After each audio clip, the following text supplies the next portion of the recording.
Hello. Hello, everyone. My name is Allison Friedman. I use she, her pronouns. I am the Senior Manager of Marketing and Communications at SRE Network. Welcome to Bright Spots in the Field, the Tucson JCC and JCCA's communal approach to safety, respect, and equity work. If you haven't already, please go ahead and introduce yourself in the chat with your name, pronouns, title, and where you're zooming in from. And for those of you who are new to SRE Network, welcome. We're so thrilled to have you today. SRE Network promotes Jewish workplaces and communal spaces in becoming safe, respectful, and equitable through network building, resource sharing, and community investments. And we are a network of more than 175 Jewish organizations that are committed to being on a journey to creating safer, more respectful, and more equitable workplaces for all. In today's session, we're going to be learning about how the JCC Association and the Tucson JCC innovative models advance safety, respect, and equity across their national and citywide networks through collaborative multi-organization initiatives. A quick reminder that this session will be recorded and it will be shared later via email and on YouTube. And we hope that you will help us create a brave space by participating in the interactive parts of this session. If you wish to ask a question anonymously at any point, please send a direct message to any SRE Network staff. SRE Network staff, maybe do you want to raise your hands real quick? And it is now my pleasure to introduce our speakers. So we have Joy Brand Richardson, the Vice President and Director of Training and Professional Development at the JCC Associations of North America. Joy Brand Richardson is a longtime employee of the JCC Association and has developed and directed leadership cohorts and programming for thousands of JCC employees over the last 25 years. Todd Rockoff is the President and CEO of the Tucson JCC. He's had a 38-year career in the Jewish Community Center field and became President and CEO of Tucson JCC in July of 2013. Most recently, Todd has focused on advocating for inclusion programs, practices, and policies within the JCC movement. You can read their full bios in the chat. And this conversation is going to be moderated by SRE's Senior Program Officer, Samantha Weil. And with that, I'm excited to turn it over to Samantha. Hi, everyone. Thank you so much for joining us today. As Ali said, I am Samantha Weil, SRE's Senior Community Manager, and I'm so glad to be in conversation with Todd and Joy today. For sake of time, let's dive in and get started. Would love for each of you to introduce us to your work in the JCulture program and the SRE Task Force in Tucson. Can you share what these initiatives were, the goals that you set out to advance when you created them, and the impact you made? Would really love to hear how each of these initiatives, aim to advance safety, respect, and equity, either across your national network or across your citywide Jewish community. So Joy, would love it if you could get us started. Absolutely. Thank you so much for having us here today and for elevating the work that we've done. There are a number of JCC professionals on the call who were involved in the program. And so JCC Association is the Continental Organization of Jewish Community Centers. And way early on, we had a focal point working with each individual JCC, understanding the work that they're doing and understanding the importance of safety, respect, and equity in their workplaces. And so well before we even received the movement-wide grant, but it gave us an ability to form a deeper connection and a deeper dive with the JCCs who were involved in the program. And this dates back to 2018 when Lisa Eisen was at one of our big biennial meetings and announced the SRE Coalition, and we signed on immediately and then started to imagine what are we going to do for the JCCs and with the JCCs and how can we elevate this work. And it really gave us the opportunity to really get started in how do we help JCCs. So I'll pick up from there, and thank you, Joy and Samantha, for inviting me to be part of this conversation. At the JCC biennial that Joy was referring to, when the program was announced, I was very inspired by the potential of what this could do, both continentally but also locally. And when we got back from that, I talked to my colleague, Michelle Blumenberg, who was at the time the executive director of the University of Arizona Hillel.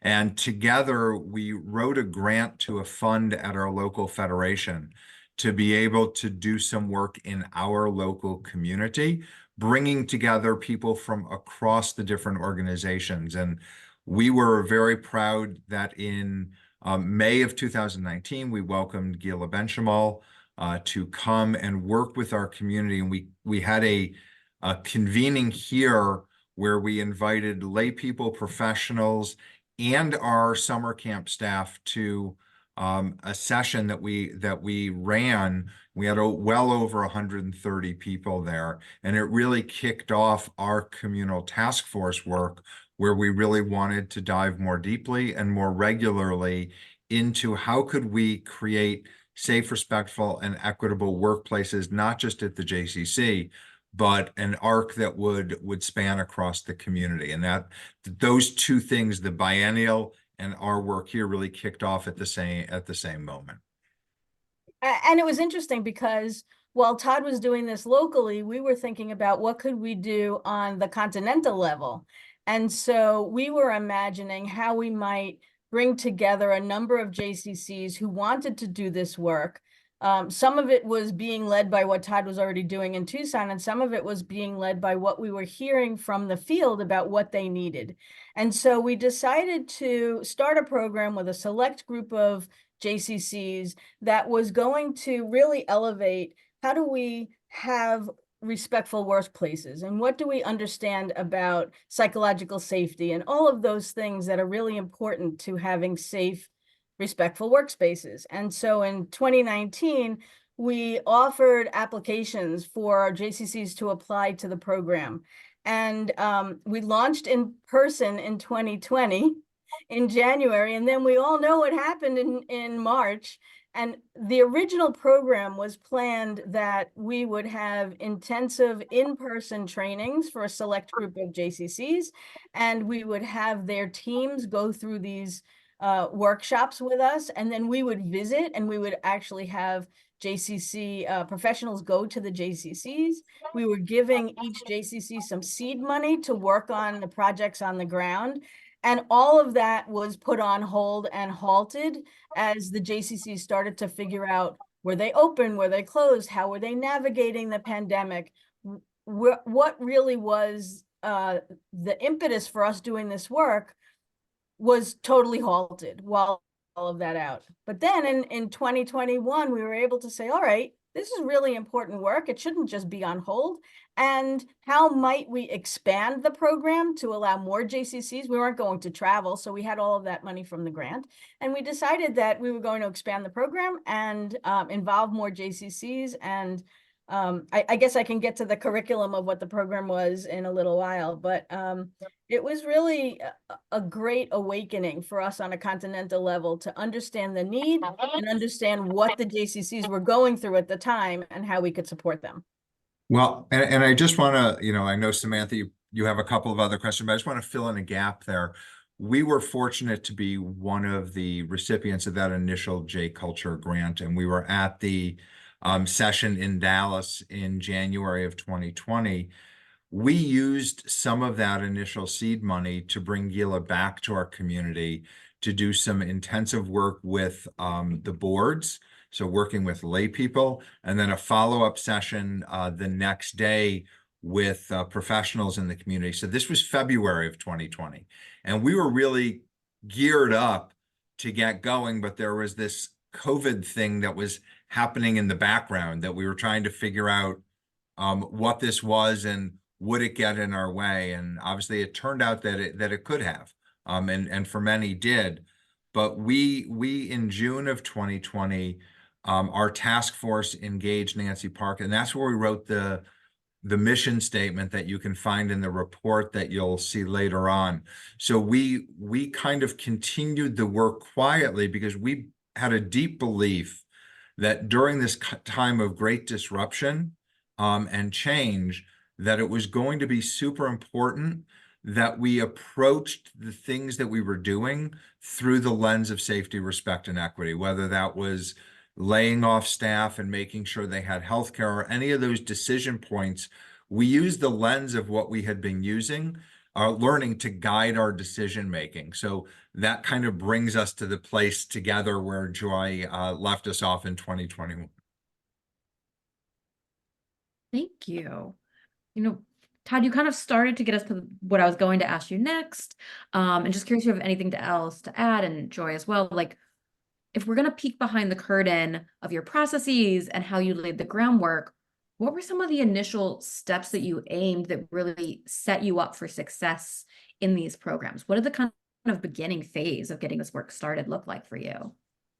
Well, going back all the way to the beginning of when I talked about that first convening in 2019 that we held locally, it was important that we created a coalition of the willing. We reached out to all of the Jewish agencies in town and to the synagogues, and we tried to form a task force. We did form a task force that was a combination of professionals and a couple of lay people. And our hope was that we would have representation across the community. And we were about 80% successful. And we hit an initial decision point. Do we move forward or do we wait till everyone's on board? And we felt that it was super important just to move forward. And building that task force of these very committed individuals to not just plan an event, but to try to create seed change in the community in terms of a culture. And that idea of coalition of the willing continued throughout. So there was a committee that planned that first convening. We had a lot of learning. We gave people an opportunity to use some very large newsprint on the wall to outpour some ideas. Those ideas became the foundation of what had to move forward. And the task force did a tremendous amount of work between May of 2019 and January of 2020, when we brought Gila out again, to set the foundation of where this work was going to go and how we were going to try to advance it. Certainly the first step was getting everyone at the time to sign the commitment form and to bring their boards into that process and have good discussion. And then from there, we wanted to begin to look at what is the future state that we aspire to. And that's what led to the workshop with Nancy. And along the way, we used the commitment that we had made to respect and equity and safety to guide decisions about when we had to lay off, and I'll speak specifically about the JCC, 265 staff. How did we do that in a way that set them up for some level of success? We paid their, in spite of the fact that we didn't really at that point have any money, we paid their health care for that first month in April so that we gave ourselves some runway. And naively, we thought we'd be open by the end of April. Obviously, things changed and we remained in touch with people. And we recognized and acknowledged the hardship that was causing. And we also made sure that as we began to receive some PPP money, that we didn't hire people back until we knew we could keep them employed. And that really became June 1st. And in spite of the fact that we were not in person, we still brought the task force together to establish that mission statement that you'll see in the report and in the study guide that has really guided the way we looked at it.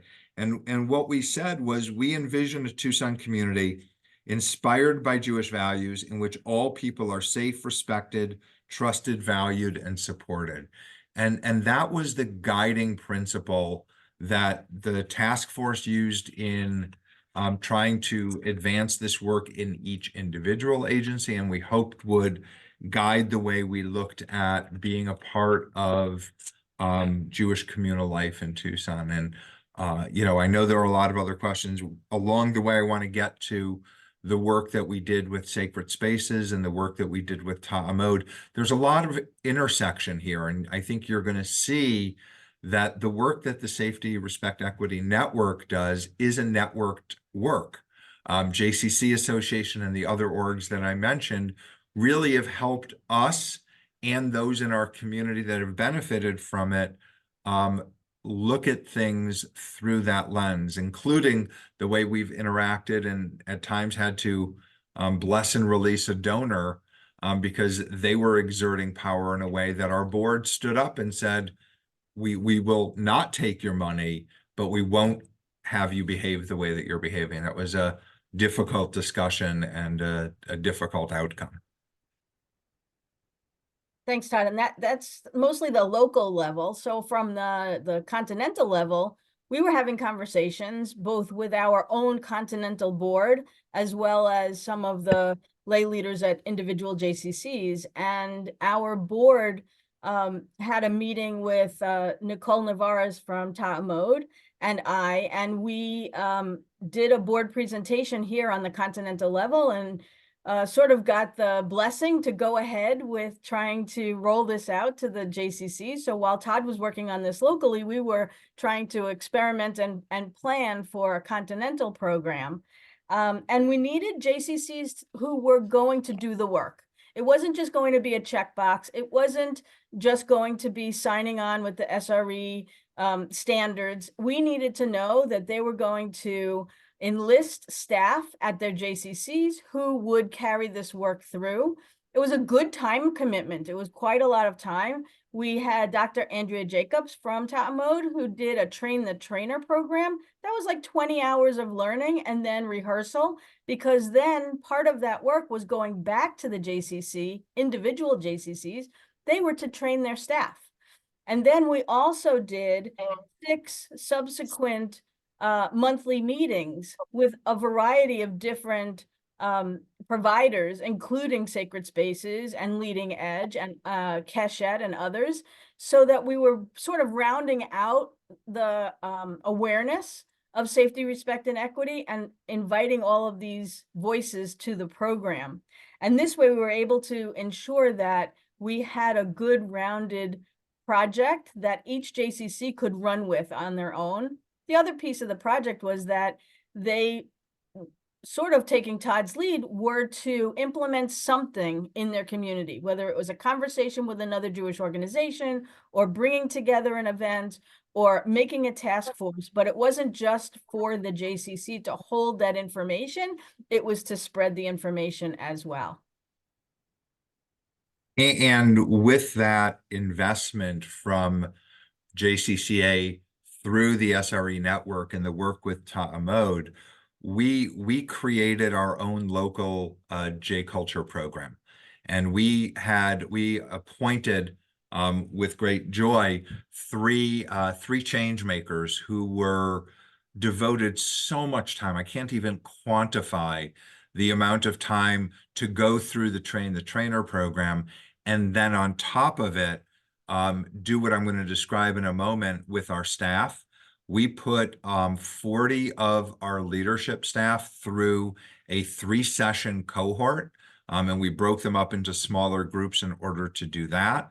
And then on February 5th of 2023, we actually held an all-staff meeting and put 200 staff through a 6-hour session.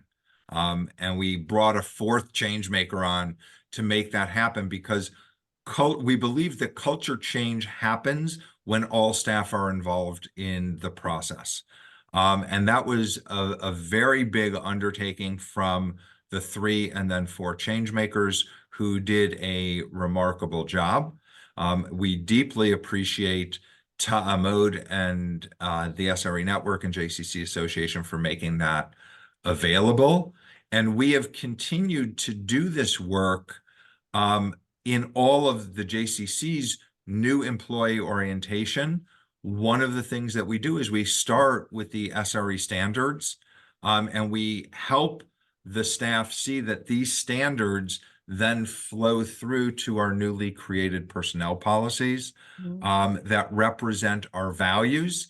And we wrote those in partnership with Sacred Spaces through a Kilim cohort, which also was partially funded through a grant that we got from the SRE Network and some of the JCulture money. So the work here that we're doing collectively is an extension of the vision that has been laid out continentally through all of these wonderful and important organizations. Thanks, Todd. I also want to add that we didn't just, from the continental level, we didn't just throw out the information and let it land. We had monthly pod meetings. We broke different JCCs up by where they were in the country so that they could relate to each other and learn from each other what was working and what wasn't working and where they were progressing, the oys and joys of doing this kind of work, so to speak. And so that kept it top of mind and in front of people, even as they were navigating the really difficult times of opening and closing and what were the rules and regulations and things like that were happening at their JCCs. It really helped them do all of that, as Todd said, with that framework of respectful workplaces and understanding where people were coming from. Thank you. And I think it's important to just acknowledge, and I think it's a little bit of what Joy just said. This has to live and breathe. It's not creating documents.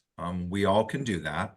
It's not even holding trainings, but it's holding a shared accountability for the implementation of a new set of personnel practices, for doing the training, and for holding to and advancing the culture that you aspire.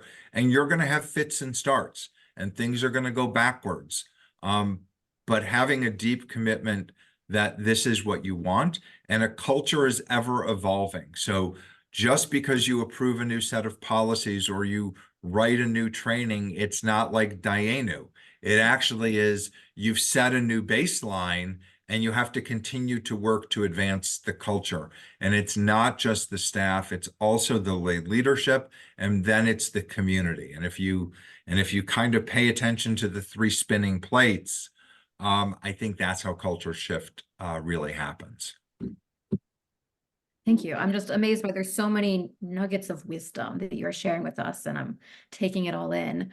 You know, you've talked a lot about the leaders, the partners, the allies, the participants, and the people who really were, you know, vital to powering this work, and the change makers who were making it all happen. I'd love to dig in there a little bit more and ask you, like, how did you foster leadership buy-in with all of those folks? How did you build these relationships and find your right allies and partners and bring all of these people together with, you know, what their varying needs, and what did they need to funding to do this work, time, buy-in, to be able to do this work together? So I'm going to answer that in a couple of different ways. One is that I think here in Tucson, we're fortunate that the agency execs do get together on a monthly basis, and we had a foundational relationship to begin with.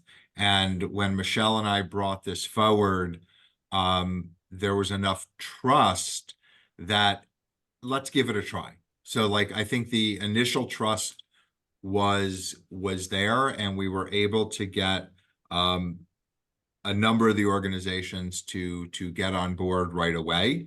And then we were able to have that first convening.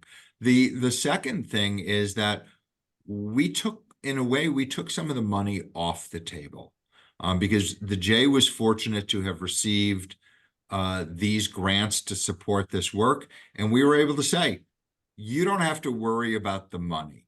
So the second visit that Gila did to our community in February of 2020, nobody had to pay anything. We covered the training, we covered the food, we covered the materials. All we need you to do is to show up with your whole self, and we've got the rest. And the same thing, paying Nancy. So, like, the ability to try to write grants or find donors so that it doesn't become a wrestling match of, if you want to create new culture, it's going to cost you X.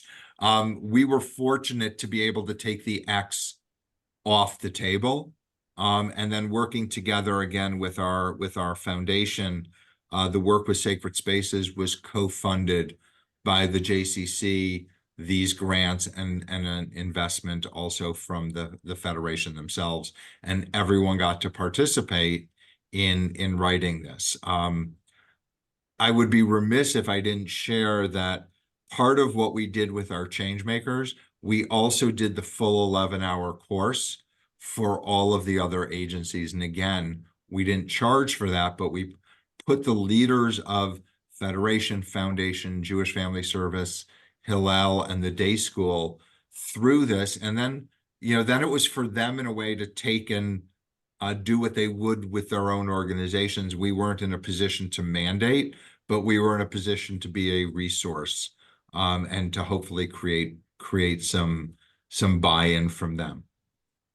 It's interesting that you just said that, Todd, because coming from the Continental organization, we're not in a position to mandate, but we run really great programs like this program. And then we hope that we find the right people who are going to be the change makers.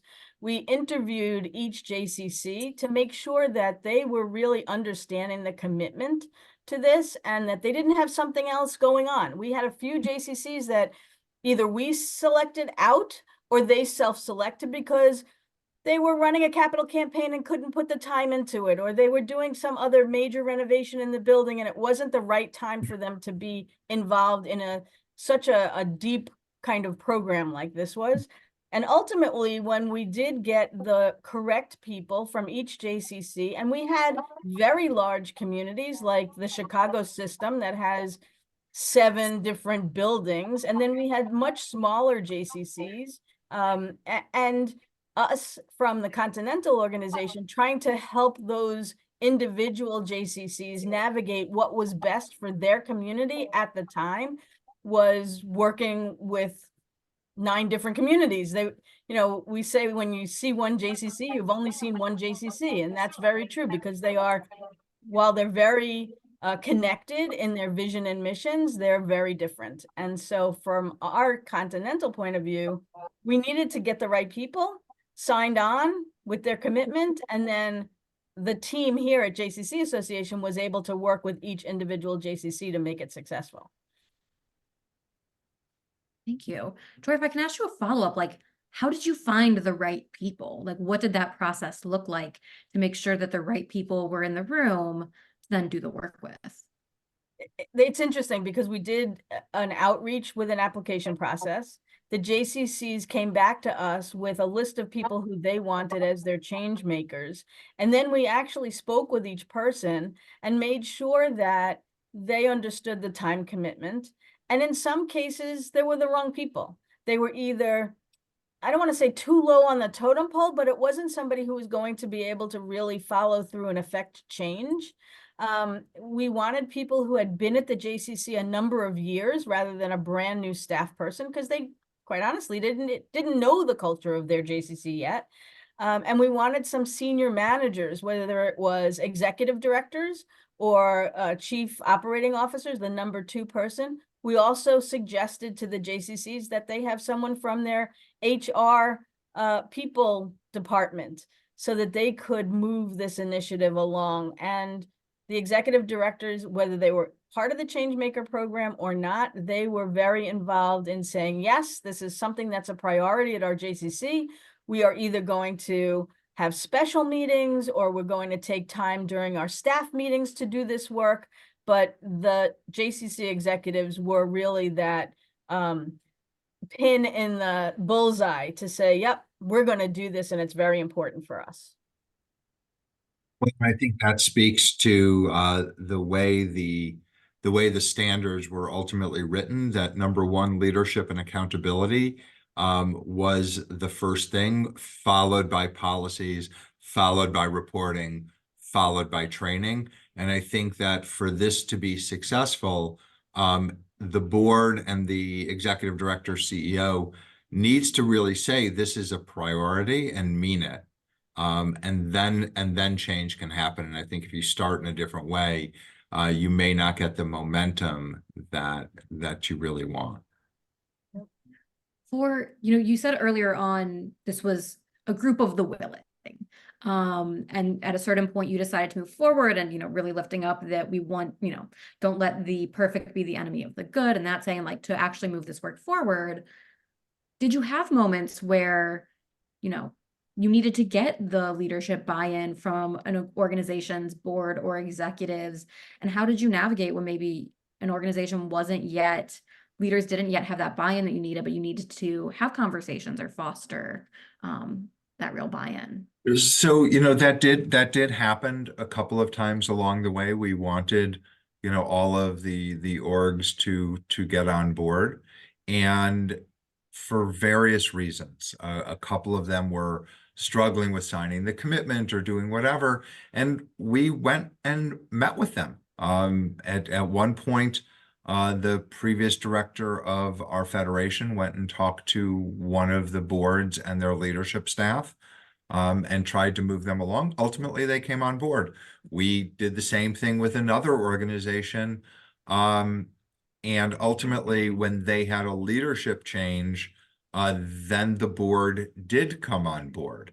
And that, it's a constant evolution. And we're right now in a position where, our task force, I won't say it's gone. What I'll say is it's dormant. And we need to find a way to decide whether or not we want to put the task force back in place. There's been a number of leadership changes in our community, not just amongst the lay people who transition in an orderly and planned way, but also in senior leadership. And it is probably time for us to go back. And we just completed the cohort with sacred spaces last year. And again, I don't know that everyone has finished their new policies, but that'll be a good point to go back and check in and see how that is going. And in the report that I know has been shared in the chat, you'll see we completely rewrote our membership code of conduct that every member has signed electronically, so that we've used that in a number of different ways to expand this beyond just a set of staff policies, but to a culture that we aspire to create amongst the members themselves.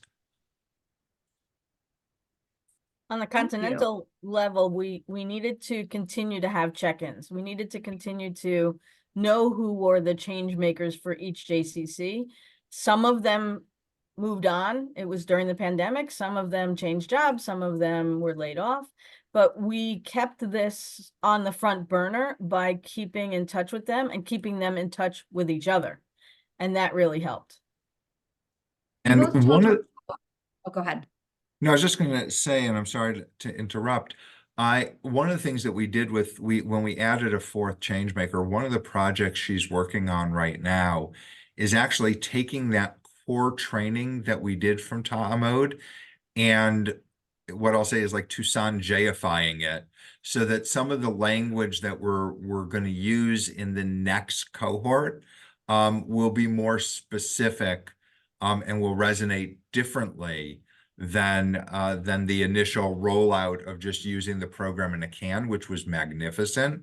But we really believe that one of the things that we can do is make it sound and feel like it's our program very specifically, even though the backbone of it is something that has been released. And I think that that's an important lesson learned, which is that it has to sound and feel like your organization, as much as the bones of it will come from somewhere else, because it's the marriage of both. And because the trainings are long, we learned after the very first one, snacks, not enough. Food and meals, much more important. Absolutely. Yes. You both mentioned this isn't work you could mandate. Ultimately, it was up to the individual JCCs or the individual organizations to determine how much they were actually going to implement. And I'm curious, what were some of your strategies to not mandate, but create an accountability relationship, do what was within your power to encourage follow through, and also adapt to the varying needs of, every JCC is different across the country, or all of the different individual organizations on the local level? I mean, what I'll say is everything, anytime you want anyone or any organization to do something, it's about relationships. And you have to invest in relationships within your own org and within, in our landscape, within the other organizations and synagogues in the community, in order to build trust and to know that this is not one organization saying, look at us, we're so good. You all ought to try to catch up, but to really have a relationship that says this will be for the benefit of our shared work, which is building and strengthening Jewish community and enhancing Jewish life. And part of Jewish life is absolutely the people that are working on behalf of our community.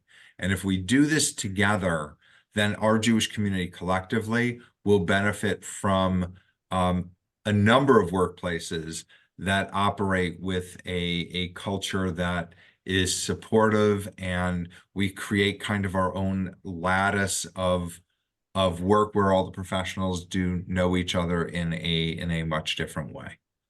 Mm-hmm.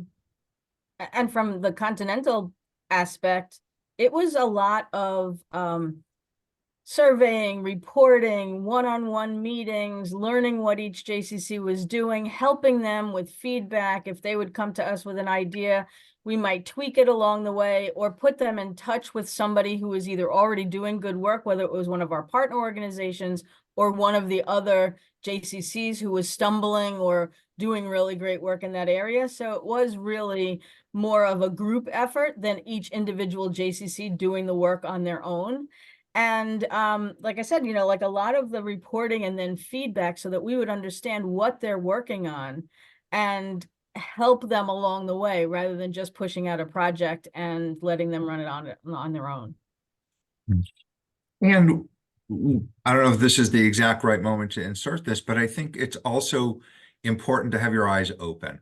So you do this work, you aspire to create a culture, you write a set of policies, and what you may find is you have all of a sudden more reporting than you did before. And that's okay, right? Because then you've actually been successful in saying this is a safe place to say what is on your mind. And you know that will be followed up on, and there is an accountability. The absence of reporting is actually a sign of the culture not being what you aspire for. So when you scratch the surface and you move into this work, it's okay that people may say this situation occurred or this is happening, and it is followed up on, and there is a set of policies that support the report, and there is a plan in place. That's good. And don't stay away from this work because you're afraid of what you may find. What you may find is the reason that you need to be in this work. And it also shows to the other people who may not have a claim or a situation, but it shows that you are aspiring to be a safe organization where people can come to you with those issues, challenges, concerns. So as Todd said, it's, you're scratching the surface and you're putting it out there, but you're also laying this amazing groundwork to say, look at us, we're a great organization that really cares about these things.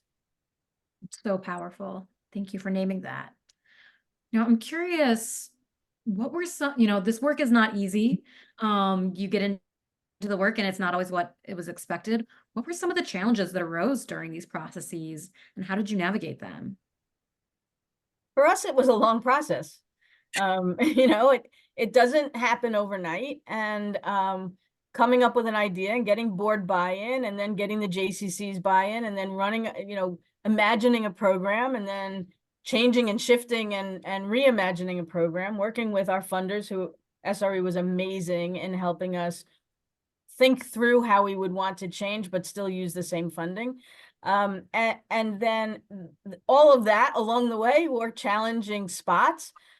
And at any point we could have said, this is too hard.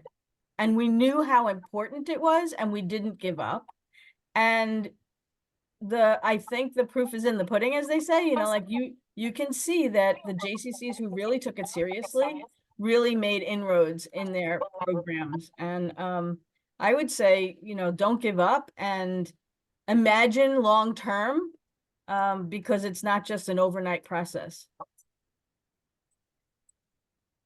We're guided by Jewish values wherever in this entire space. And we can't just say that as a tagline. We have to live that. So living our values involves doing the hard work and learning and growing and then learning more and growing again. And I think that this work and making sure that from our perspective, we had 4 change makers. It was amazing professional development for the professionals that did this. They had to work on and hone their presentation skills.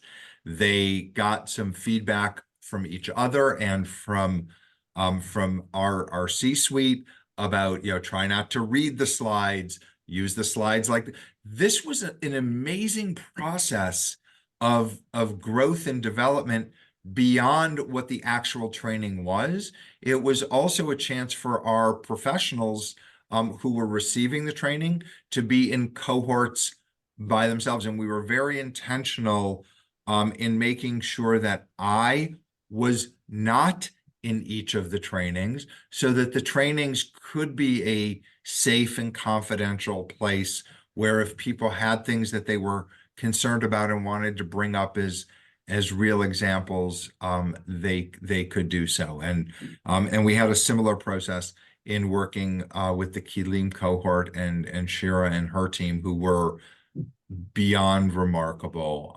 And that was a really intensive process that we went through with the other orgs and then individually. So we're incredibly grateful for the talent that exists across this system.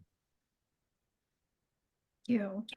Before we switch to Q&A, which I'm going to transition us to in a moment, I would love to hear about what were some of the key lessons that you learned through this process, particularly for organizations on this call that might want to, adopt and adapt the nationwide approach or the citywide approach to this work. Do you have advice for them? Were there pieces, if you did this work over again, that you would make sure you did again because they were key to your success, or anything you would do differently? From a continental level, I would say buy-in, buy-in, and buy-in. You need to really make sure that you've got a strong, powerful buy-in from all over, behind you, above you, sideways. Work with other partner organizations who do really good work. I think that's probably one of the strengths of JCC Association as the continental organization. We don't have all the answers, but we know how to find people who do have the answers, who are experts at this work. And that's how we did this. We brought in all of those expert partners to give information to each one of our JCCs and to work with them through this process. I think in general, look, I think people, specifically in senior management, want to have respectful and safe and equitable workspaces. And it's our role at JCC Association to help them get there and to be able to provide that. And if there's areas where they slip up or they need more help, that's where we are able to bring this to them. And from our point of view, we have to provide the safe place for them to bring that to us. So then they can provide the safe place for their staff. What I'll say is, as I said before, relationships across your community are very important. Commitment to the process and training. It is not just a piece of paper. It is a living, breathing, dynamic element of your organization. And the training on the personnel policies and really spending time reinforcing not just this is what time you come to work and this is how many vacation days you get, but also the cultural piece and introducing it and reinforcing it often. Because that is how something lives and breathes, and making sure that there is a lay leadership component to this, that each and every year, when we fill out the report card, if you will, from the SRE network, that is something I share with our executive committee, and we talk about if we didn't do well on this, what are we going to do? If we're doing well on this, how do we continue to do better? So culture is an ever evolving element of your organization, and you can't leave it to be stagnant or it immediately goes backwards. Thank you. What a powerful note to send us into some Q&A. So I'm going to open up the floor. I know we have some amazing change makers on the Zoom today, listening and learning with us. I want to give all of you an opportunity to ask questions. So if you have a question that you want to, post in the chat, you are welcome to, and we'll ask that for you. If you'd rather unmute and ask your question aloud, we welcome that as well. Does anyone want to get us started with a question for our speakers? I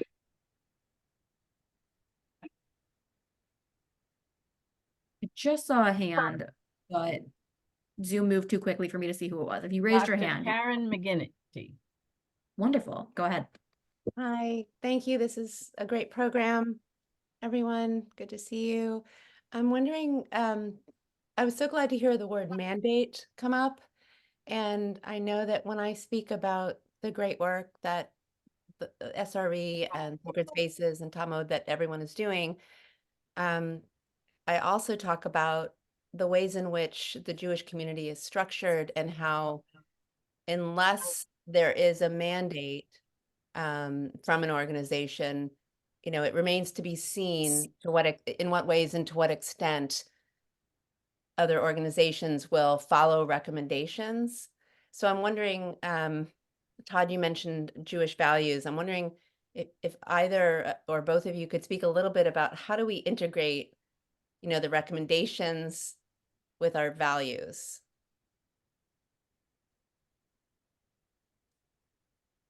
So what I'll say is that as we rewrote our personnel code through the Kelim, we started the first page of our personnel practices is our BREAT, and it enumerates the values that set the tone for the kind of workplace that we want to have. And I don't have them right now in a way in which I can easily share them, but I will send them to Samantha afterwards.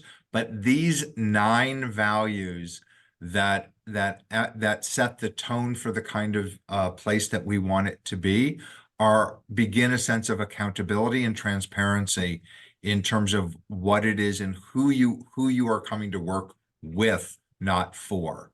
And that shared with, I think, is equally important. And I'm sorry that I didn't have them ready to share on the screen, but I will send them so that they can go out to everybody. Awesome. Thank you.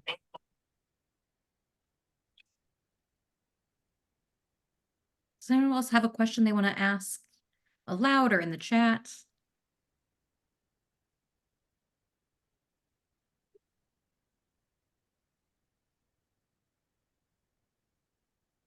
So while people are thinking of their questions, Todd and Joy, I'd love to hear, what was the highlight of this work for you? What is the part of it that has, given you hope for the future of creating more safe, respectful, and equitable workplaces? Or what was the impact you made that you're most proud of looking back? On the continental level, I'd say that the impact is strong in the communities who continue to do the work, and there's so much more to be done. We had a group of 9 JCCs, but within those 9 JCCs, they had hundreds and hundreds of staff who were trained over the course of the JCulture program. And there's 160 more JCCs that we still have time and energy to help. And I think that in all of the JCCs who were part of the program, it raised the bar of awareness. It raised the bar of understanding and safety, regardless of whether they totally changed policies or how deep they went with their community. It touched every staff person at every JCC, and that gives me hope to continue to do the work so that many, many more staff and many more communities can get this richness and understanding about how they can work in a safe and respectful environment. You know, we get pretty good high marks from the leading edge staff satisfaction surveys about, I like the work that I'm doing, and I like the people that I'm working with, and I understand the vision of my organization. And then when you start to like peel down some of the layers, there's still some work to be done. And that's where we come in on the continental level to be able to provide some of that guidance and help as JCCs navigate those things. I would say doing this work is hard, but it's incredibly gratifying. The ability to have changed completely our personnel code to reflect the values that we hold, to have so many staff having gone through this and the ability to listen to their feedback and react to it, and to get our lay leadership on board and supportive of this work. You know, our personnel practices were created in partnership with a couple of staff, my chief program officer and myself, and then 4 lay people who were part of the committee, who were equally committed to, if we're going to invest our volunteer time in an organization, we want to make sure the policies are supporting the staff and creating the culture that we aspire to. So to do this work is the most gratifying piece of all, and to know that the work is never done, so we continue to do the work, is not just job security, it's community building. Fantastic. Does anyone have any last questions that you'd like to post in the chat or ask aloud for our speakers today? Dana. Hi, so we were very fortunate also to be part of the cohort and had trainings with Ta'amud, and also, brought it to the rest of our staff. So very impactful. And actually, as a result of that, we have a culture committee task force that's made up of staff from across the agency. We wanted to make sure each department was represented. But my question actually for Todd is, I know you said you've incorporated some of the Brit in your handbook, but some of the culture stuff that's important to your values, have you translated that into how you evaluate staff? I'm just wondering how that sort of becomes a reality in terms of making sure everyone's mapping to some of those pieces you've identified. Yeah, that's a good question. We have not changed our evaluation form to reflect that. Our policies were approved in March of 2023. God, a year ago. Our policies were approved a year ago. We refer to them in the work that we do, but I think it's a good suggestion. We probably should take a new look at our evaluation form or our review process to ensure that those things are also part of the accountability in that way. So I thank you for that friendly amendment, and I promise you that we'll get into that. Cool. I also just received a question in the chat, naming, we know when we look at the work of dismantling sexism, that work should not just, women should not bear the brunt of it alone, and how important it is to have male allies leading in this work. And Todd, I'm curious if you can speak to that, the importance of bringing in other men to this conversation and what it looked like to kind of navigate that role of leading in this space as a man, and really being an ally to ensure safety, respect, and equity for all.